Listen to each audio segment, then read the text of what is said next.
സ്വാഗതം. തദ്ദേശ സ്വയംഭരണ സ്ഥാപനങ്ങളായ ഗ്രാമപഞ്ചായത്ത്, ബ്ലോക്ക് പഞ്ചായത്ത്, ജില്ലാ പഞ്ചായത്ത്, മുനിസിപ്പാലിറ്റി, കോർപ്പറേഷൻ എന്നീ സ്ഥാപനങ്ങളിലേക്ക് 2025 നടക്കുന്ന തെരഞ്ഞെടുപ്പിൽ ഒരു സ്ഥാനാർത്ഥിക്ക് ചെലവഴിക്കാവുന്ന തുകയെക്കുറിച്ചാണ് ഈ വീഡിയോയിൽ പ്രതിപാദിക്കുന്നത്. തദ്ദേശ സ്വയംഭരണ സ്ഥാപനങ്ങളിലേക്കുള്ള തെരഞ്ഞെടുപ്പിൽ പ്രചാരണം നടക്കുമ്പോൾ സ്ഥാനാർത്ഥികളും പാർട്ടികളും ചെലവഴിക്കുന്ന പണത്തിന് കയ്യും കണക്കുമുണ്ടാവില്ല. എന്നാൽ അങ്ങനെ തോന്നിയതുപോലെ പണം ചെലവഴിച്ച് പ്രചാരണം നടത്തുവാൻ നിയമം അനുവദിക്കുന്നില്ല.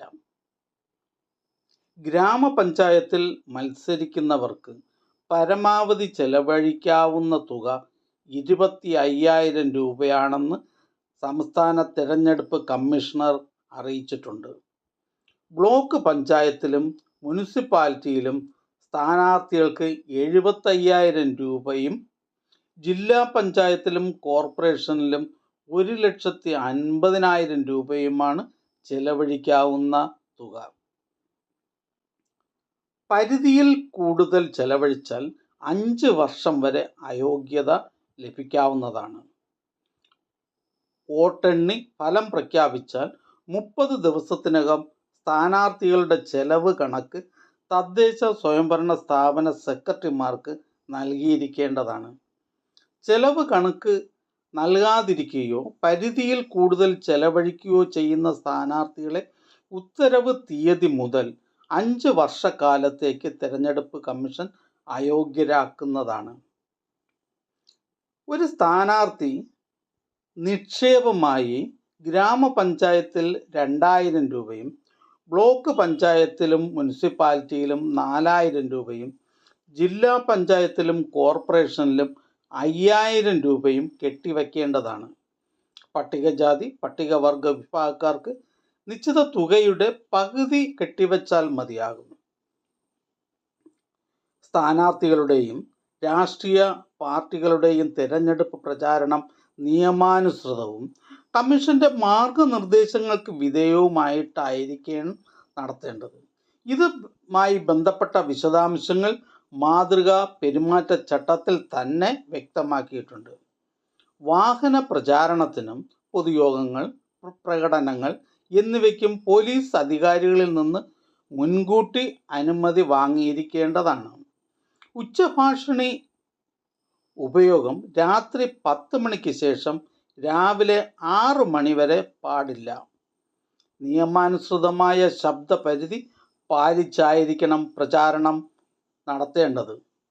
പരസ്യ പ്രചാരണം വോട്ടെടുപ്പ് അവസാനിക്കുന്ന സമയത്തിന് 48 മണിക്കൂർ മുമ്പ് വരെ മാത്രമേ നടത്തുവാൻ പാടുള്ളൂ. സ്ഥാനാർത്ഥികളും രാഷ്ട്രീയ പാർട്ടികളും അച്ചടിക്കുന്ന പോസ്റ്ററുകളിലും ലഘുലേഖകളിലും അച്ചടിക്കാരൻ്റെയും പ്രസാധകൻ്റെയും പേരും വിലാസവും കോപ്പികളുടെ എണ്ണവും ഉണ്ടായിരിക്കേണ്ടതാണ്.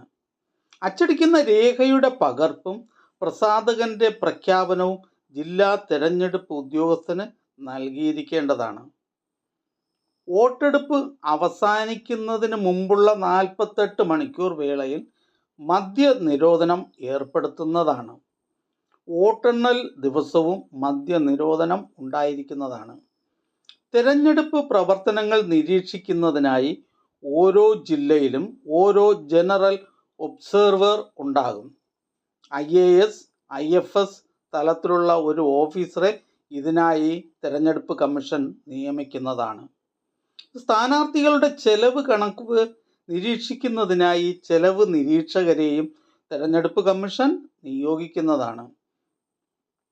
പൊതു സ്ഥാപനങ്ങളും പരിസരവും തെരഞ്ഞെടുപ്പ് പ്രചാരണത്തിന് ഉപയോഗിക്കുവാൻ പാടില്ല. പൊതുസ്ഥലങ്ങളും സ്ഥാപനങ്ങളും വികൃതമാക്കുന്ന തരത്തിലുള്ളതും അനധികൃതവുമായ പ്രചാരണങ്ങൾ മോണിറ്റർ ചെയ്ത് നടപടിയെടുക്കുന്നതിന് താലൂക്ക് തലത്തിലും ജില്ലാ തലത്തിലും ആൻറ്റി ഡിഫേസ്മെൻറ്റ് സ്ക്വാഡ് ഉണ്ടായിരിക്കുന്നതാണ്. ഗ്രീൻ പ്രോട്ടോക്കോൾ പാലിച്ചു കൊണ്ടായിരിക്കും തെരഞ്ഞെടുപ്പ് നടത്തുന്നത്. ഇത് സംബന്ധമായ വിശദമായ മാർഗനിർദ്ദേശങ്ങൾ തെരഞ്ഞെടുപ്പ് കമ്മീഷൻ പുറപ്പെടുവിച്ചിട്ടുണ്ട്. പ്രകൃതി സൗഹൃദപരവും നിയമാനുസൃതവുമായ മാർഗങ്ങൾ മാത്രം സ്വീകരിച്ചുകൊണ്ട് തിരഞ്ഞെടുപ്പ് നടത്തുവാൻ തിരഞ്ഞെടുപ്പ് കമ്മീഷൻ നിർദ്ദേശം നൽകിയിട്ടുണ്ട്. ഈ ചാനൽ നിങ്ങൾക്ക് ഉപകാരപ്രദമാണെന്ന് കരുതുന്നുണ്ടെങ്കിൽ ചാനൽ സബ്സ്ക്രൈബ് ചെയ്യുക, ഫ്രണ്ട്സിലേക്കും ഷെയർ ചെയ്യുക. നമസ്കാരം.